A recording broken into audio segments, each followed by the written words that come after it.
GMRC 2, Quarter 1, Week 8.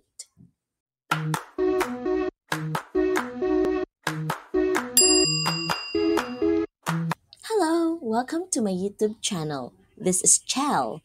Please share, like, and subscribe. Thank you.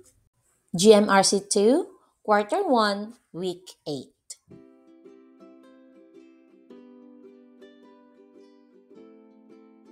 Magandang umaga sa inyo mga bata. Kamusta kayo? Sa araling ito, inaasahan na kayo ay nakakikilala ng mga tungkulin ng batang Pilipino sa pamayanan at nakatutukoy na ang mga sariling tungkulin ng batang Pilipino sa pamayanan ay nakatutulong upang hubugin ang pagmamahal sa kanyang bayan at naipakikita ang pagiging masunurin.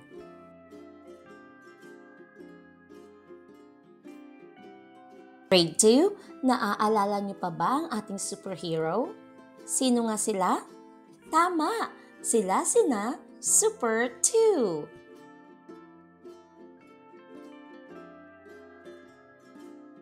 Sa huling linggo ng ating aralin, halina't lumipad muna pabalik sa ating mga nagdaang aralin at muling balikan ang inyong mga karapatan bilang bata.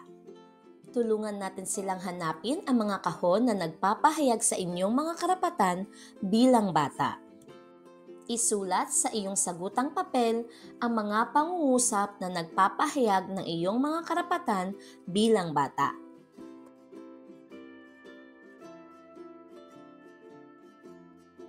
Mga bata, sagutin natin ang mga tanong. Una, ano-ano ang karapatan ninyo bilang bata na nakasaad sa mga kahon? Mahalaga bang bilang isang bata sa ikalawang baitang ay alam na ninyo ang inyong mga karapatan? Bakit? Bilang isang bata, paano ninyo mapangangalagaan ang inyong mga karapatan? Laging tandaan na ang bawat karapatang inyong taglay bilang isang bata at mamamayang Pilipino ay laging may kaakibat na tungkulin. Gawaing pag-unawa sa mga susing salita. Ngayon ay ating basahin at unawain ang mga salita. Karapatan, tumutukoy sa mga pribilehiyo, kalayaan at proteksyon na kinikilala at ipinagkakaloob sa isang individual o grupo ng mga tao sa ilalim ng batas o sa isang lipunan. Tungkulin, ang tungkulin ay tumutukoy sa mga gawain na kailangang gampanan ng isang tao ayon sa inaasahan ng lipunan. Pamayanan, tumutukoy sa isang lugar kung saan ang grupo ng mga tao ay magkakasamang naninirahan, nagtutulungan at nagkakaisa sa kultura, interes, layunin at iba't ibang aspeto ng buhay. Bayan, tumutukoy sa pisikal na lugar. Pagbasa sa mahalagang pag-unawa. Mga bata, sino sa inyo ang nakakaalam ng Panatang Makabayan? Maaari ba natin itong basahin at bigkasin ng sabay-sabay? Magaling! Panatang Makabayan. Iniibig ko ang Pilipinas, aking lupang sinilangan, tahanan ng aking lahi. Kinukukup ako at tinutulungang maging malakas, masipag at marangal. Dahil mahal ko ang Pilipinas, diringgin ko ang payo ng aking mga magulang. Susundin ko ang tuntunin ng paaralan. Tutuparin ko ang tungkulin ng mamamayang makabayan, naglilingkod, nag-aaral at nananalangin ng buong katapatan. Iaalay ko ang aking buhay, pangarap, pagsisikap sa bansang Pilipinas. Pagpapaunlad ng kaalaman at kasanayan sa mahalagang pag-unawa. Mga gabay na tanong. Tungkol saan ang Panatang Makabayan? Number 2. Sa iyong palagay, bakit ito binibigkas tuwing flag ceremony? Pansinin ang mga salitang may salungguhit. Ano ang sinasabi ng isang Pilipino bilang kanyang pangako o tungkulin? Ang bawat tao, kahit ito ay bata pang katulad ninyo na nasa ikalawang baitang pa lamang, ay meron ng tungkulin sa sarili, sa kapwa at sa pamayanan. Tungkulin natin na sumunod sa ating mga magulang, tuparin ang mga itinakda ng batas, gumalang sa may mga kapangyarihan at pakikipagtulungan sa pamahalaan at gumalang sa karapatan ng iba. Pagpapalalim ng kaalaman at kasanayan sa mahalagang pag-unawa. Pangkatang gawain, pagbuo ng puzzle. Bawat pangkat ay bubuo ng isang puzzle na mga larawan na nagpapakita ng tungkulin ng bawat batang Pilipino sa kanyang pamayanan. Ipaliliwanag ng bawat pangkat ang mga larawang nabuo at magbabahagi ng sariling karanasan na hango sa larawan.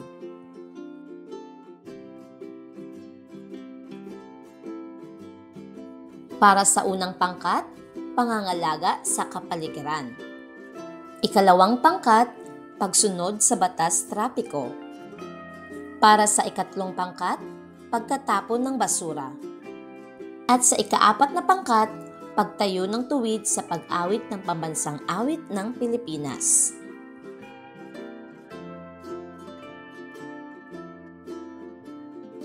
Sa ating talakayan at gawain sa araw na ito, ano ang inyong natutuhan?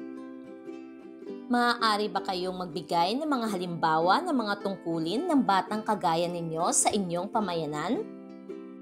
Mahalaga ba na inyong nakikilala ang inyong mga tungkulin bilang bata sa inyong pamayanan? Pagtataya ng natutuhan. Tama o mali? Panuto, basahin at unawaing mabuti ang sumusunod na bilang. Isulat sa sagutang papel ang salitang tama kung ang pangungusap ay nagpapakita ng pagkilala sa tungkulin sa pamayanan ng isang batang katulad mo at mali kung hindi. Una, madalas lumahok sa gawaing paglilinis tulad ng clean and green sigab sa kanilang barangay. Pangalawa, hinihintay palagi ni Nena ang pulang signal sa traffic lights bago siya tumawid sa pedestrian lane.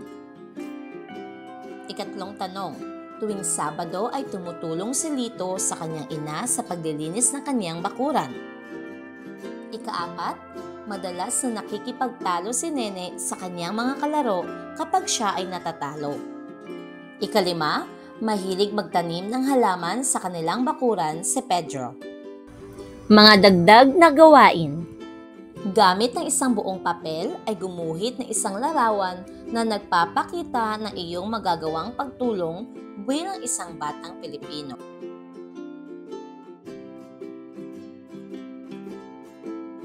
Ngayon mga bata, sagutin ang mga sumusunod na mga tanong. Ano ang iyong iginuhit na larawan? Sa iyong palagay, mahalaga ba na ito ay dapat palaging gawin? Bakit? Quarter 1, Week 8, Day 2. Sa araling ito, inaasahan na kayo ay nakapag-iisa-isa ng mga tungkulin ng batang Pilipino sa pamayanang kanyang kinabibilangan. Nakapagpapahayag ng mga sariling tungkulin ng batang Pilipino sa pamayanan na nakakatulong upang hubugin ang pagmamahal sa kanyang bayan at naipakikita ang pagiging masunurin. Sa nakaraang talakayan, nakilala ninyo ang mga tungkulin ng batang Pilipino sa pamayanan. Ngayon, tayo naman ay maglalaro. Ang pamagat ng ating laro ay pasagot. Pasa mo, sagot niya. Habang ako ay nagpapatugtog, ay ipapasa ninyong mga mag-aaral ang bola sa bawat isa. Sa pagtigil ng tugtog, ang sinumang may hawak ng bola ay magbibigay ng halimbawa ng kanyang tungkulin bilang isang bata sa pamayanan. Handa na ba kayo? Magaling! Gawaing pag-unawa sa mga susing salita. Ating basahin at unawain ang mga salita. Ginagampanan.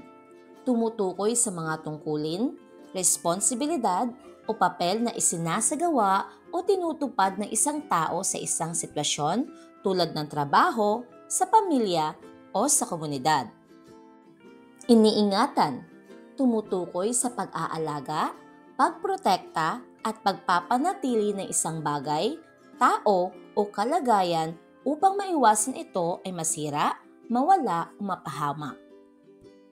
Katandaan, tumutukoy sa kalagayan ng pagiging matanda o ang yugto ng buhay ng isang tao na karaniwang nauugnay sa paglipas ng maraming taon at pagkakaroon ng maraming karanasan. Respeto, tumutukoy sa pagpapahalaga, paggalang, at pagkilala sa dignidad at karapatan ng isang tao, grupo o bagay. Ngayon mga bata, ating basahin ang tula na may pamagat, Ako sa aking pamayanan. Bilang isang bata sa pamayanan, aking tungkulay sa bahay sinisimulan. Pagwawalis ng bakuran, aking ginagampanan. Kalinisan aking laging pinangungunahan. Sa paaralan, aking iniingatan. Gamit at aklat, pinapangalagaan. Sumusunod sa guro at alituntunin upang higit ang kapakinabangan. Ako'y magalang sa pamayanan. Po at opo, pagbati sa katandaan. Basura'y itinatapon sa tamang lagayan para masiguro tunay na kalinisan. Bilang isang tunay na makabayan, respeto sa watawat aking isa sa buhay. Simbolo ng wagas ng pagkakaisa, lupang hinirang ay tinitindigan. Tungkulin man ay simple tingnan, ngunit mahalaga sa pamayanan. Kaya bilang bata ay pagsumikapan, maging pakinabang para sa bayan. Pagpapaunlad ng kaalaman at kasanayan sa mahalagang pag-unawa. Para sa pangkatang gawain, bigyang buhay ang mga bulaklak. Isulat sa bawat talutot nito ang ideyang hinihingi. Tumawag ng mag-aaral na magbabahagi ng kanyang sagot sa klase. Gamitin ang pamantayan sa pagmamarka ng gawain.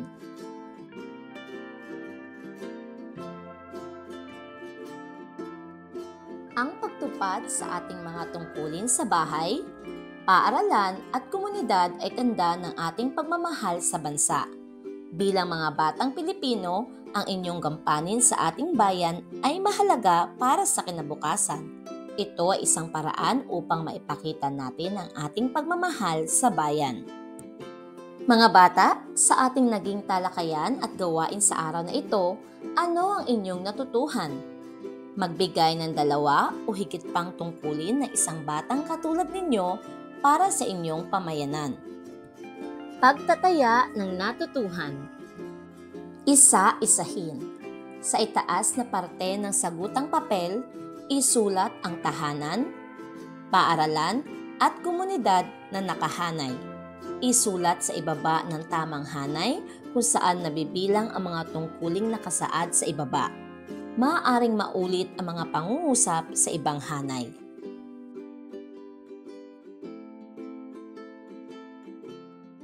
Ng kwarto. Makinig sa guro. Magtapon ng basura sa tamang tapunan. Mag-aral ng mabuti. Sumunod sa mga patakaran ng paaralan. Magtanim ng mga halaman. Magbigay ng respeto sa mga nakatatanda. Maging mabuting kaibigan. Gumawa ng mga takdang aralin.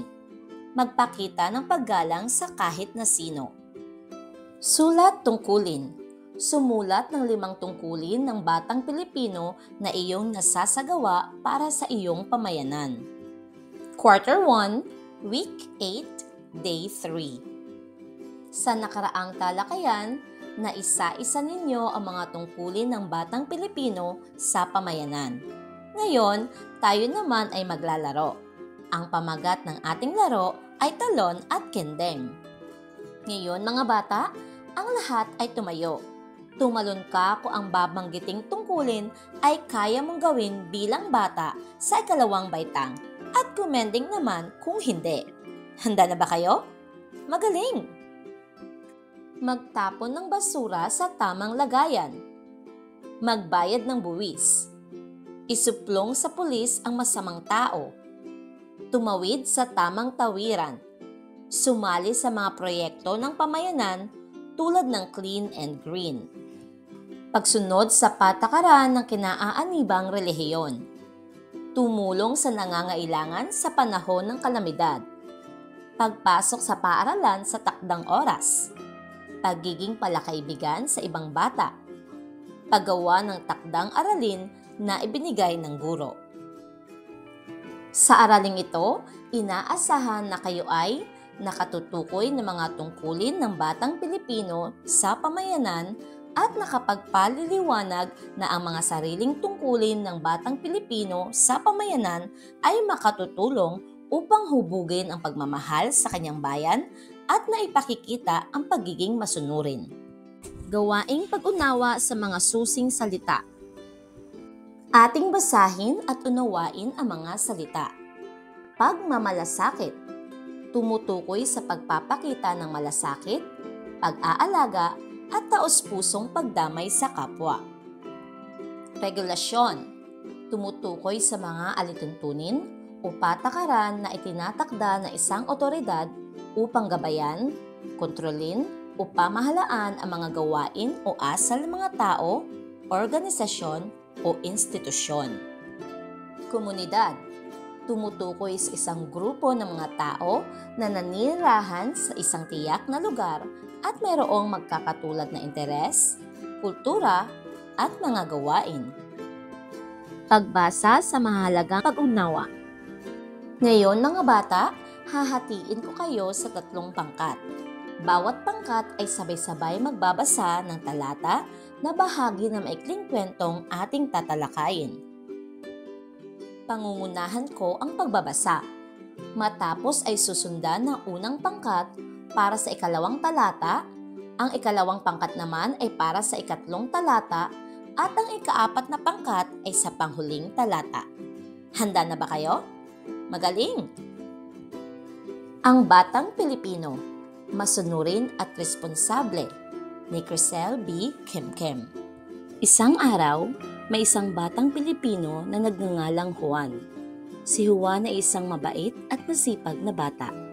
Siya ay naninirahan sa isang maliit ngunit masayang pamayanan sa Pilipinas.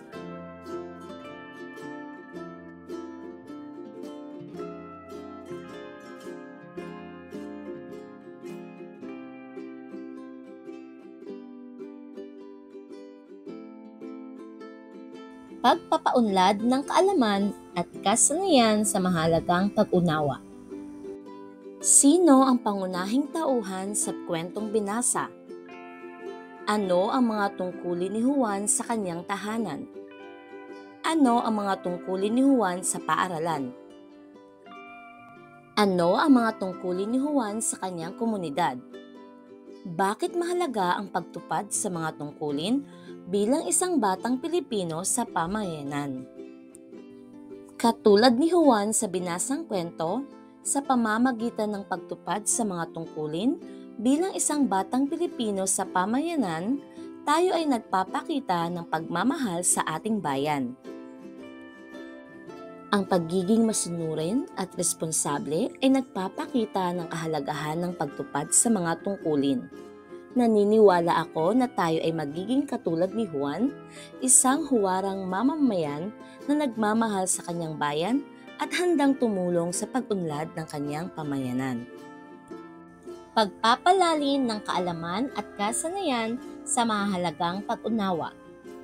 Pangkatang gawain. Ngayon mga bata, mula sa binasang teksto ng bawat pangkat, pumili ng mga tungkuling isinakatuparan ni Juan at ipakita ito sa pamamagitan ng isang maikling dula. Para sa unang pangkat, tungkulin ng batang Pilipino sa tahanan. Ikalawang pangkat, tungkulin ng batang Pilipino sa paaralan. Ikatlong pangkat, tungkulin ng batang Pilipino sa komunidad. Tandaan na nahuhubog ang pagmamahal sa bayan sa pamamagitan ng pagsunod sa mga tungkulin ng isang batang Pilipino.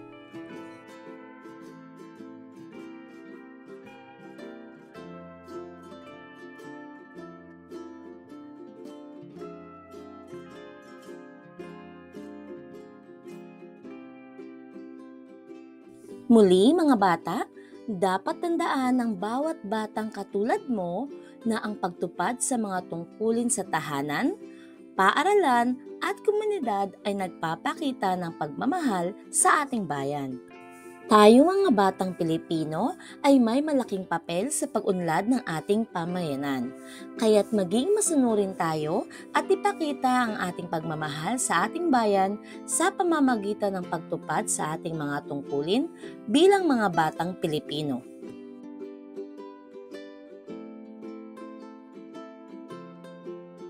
Mula sa naging talakayan, ano sa mga nabanggit na tungkulin ng batang Pilipino ang ginagawa mo sa araw-araw? Ibahagi ito. Mayroon bang mga nabanggit na tungkulin ng batang Pilipino na hindi mo ginagawa sa araw-araw? Ano ito at bakit? Bilang isang batang Pilipino, ano ang tungkulin na kaya mong maipangako na gagawin mula ngayong araw na ito? Pagtataya ng natutuhan. Panuto, basahin at unawaing mabuti ang sumusunod na bilang. Iguhit sa sagutang papel ang masayang mukha kung tama ang isinasaad ng pahayag at malungkot na mukha kung hindi. Para sa unang bilang, ang tungkulin ay mga gawain o responsibilidad na dapat gampanan ng isang tao sa isang partikular na papel o posisyon sa lipunang kinabibilangan.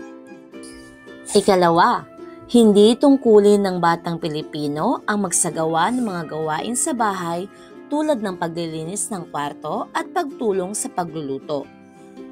Ikatlo, ang mga tungkulin ng batang Pilipino sa paaralan ay sumunod sa mga utos ng mga guro at magsagawa ng mga takdang aralin.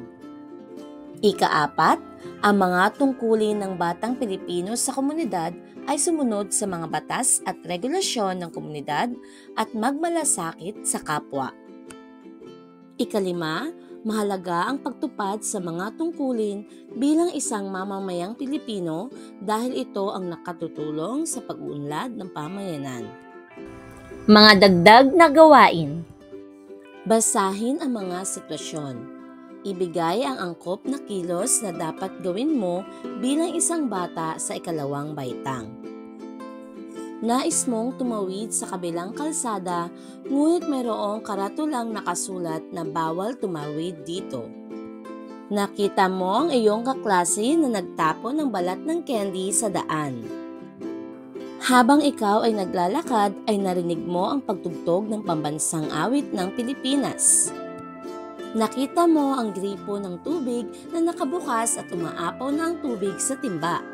Madalas kang nahuhuli sa pagpasok sa klase.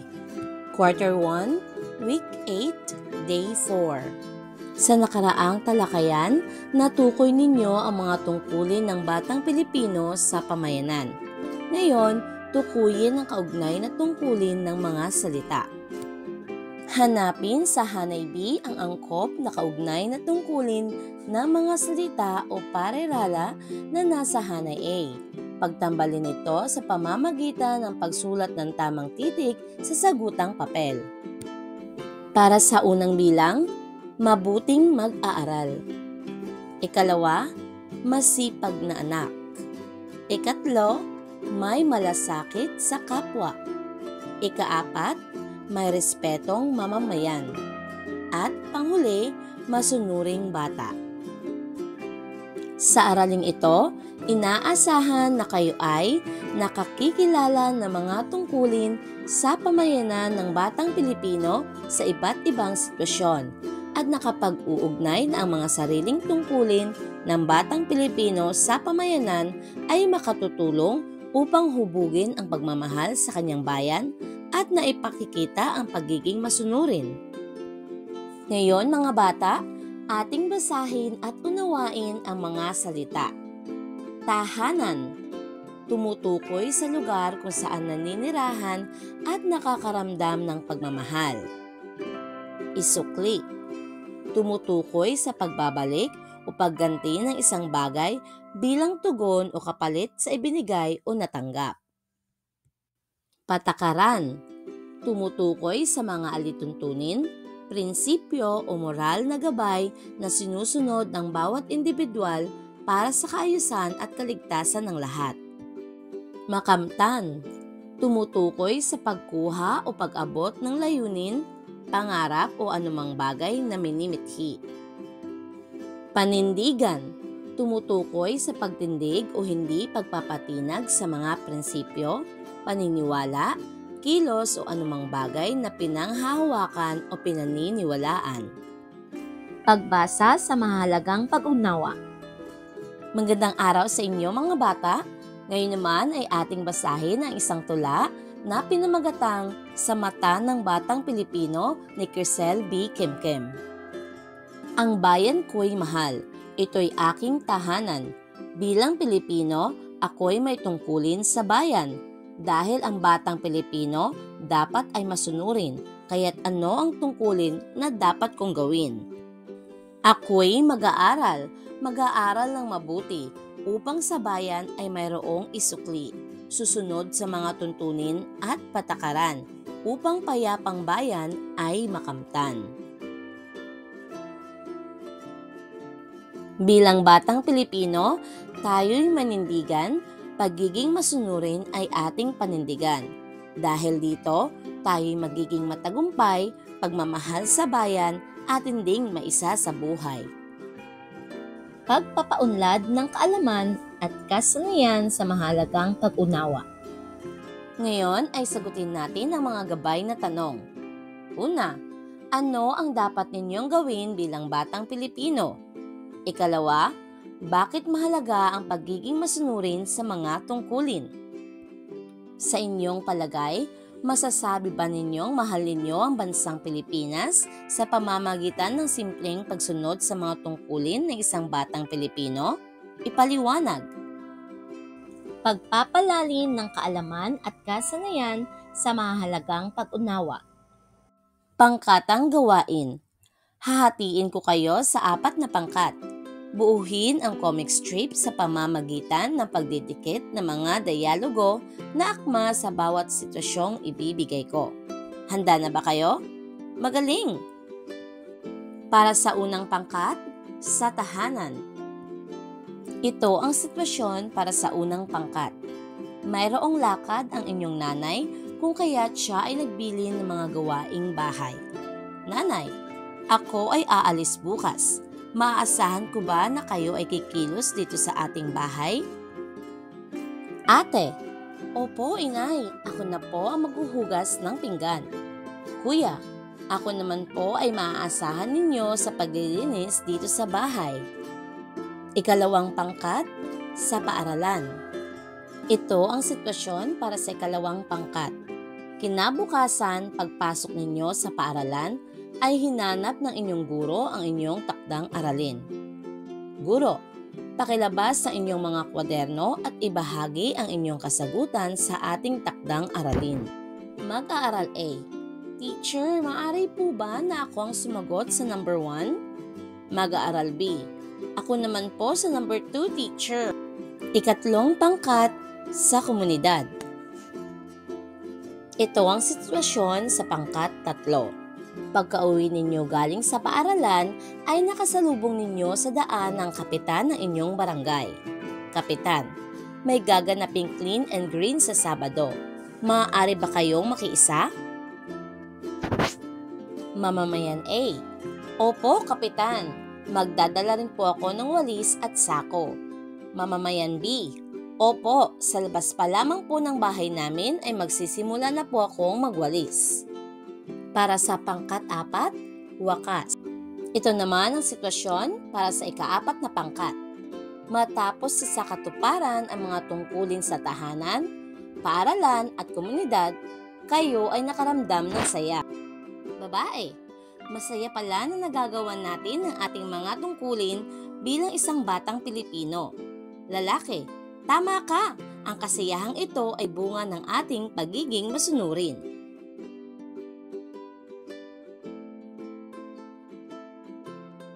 Mga bata, mula sa unang araw ng pagtatalakay natin sa araling ito hanggang sa ngayong araw, ano ang tumatak sa inyong isipan kaugnay ng mga tungkulin ng isang batang Pilipino?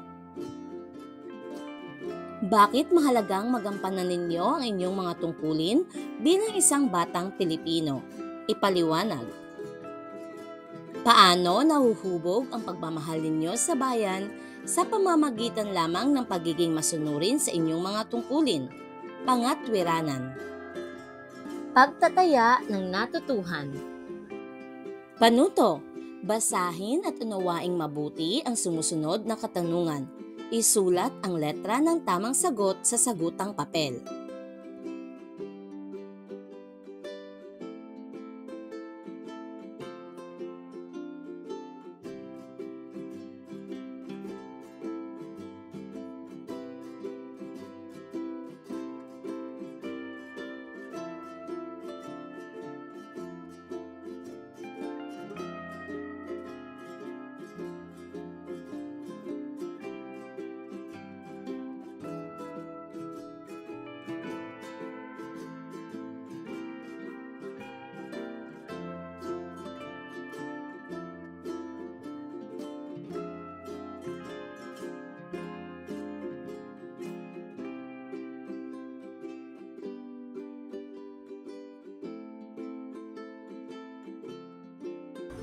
Mga dagdag na gawain.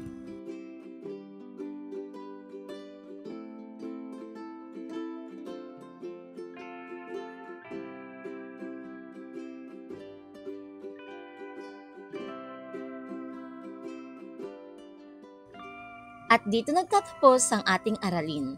Huwag kalimutang i-like, share, at subscribe. Thank you!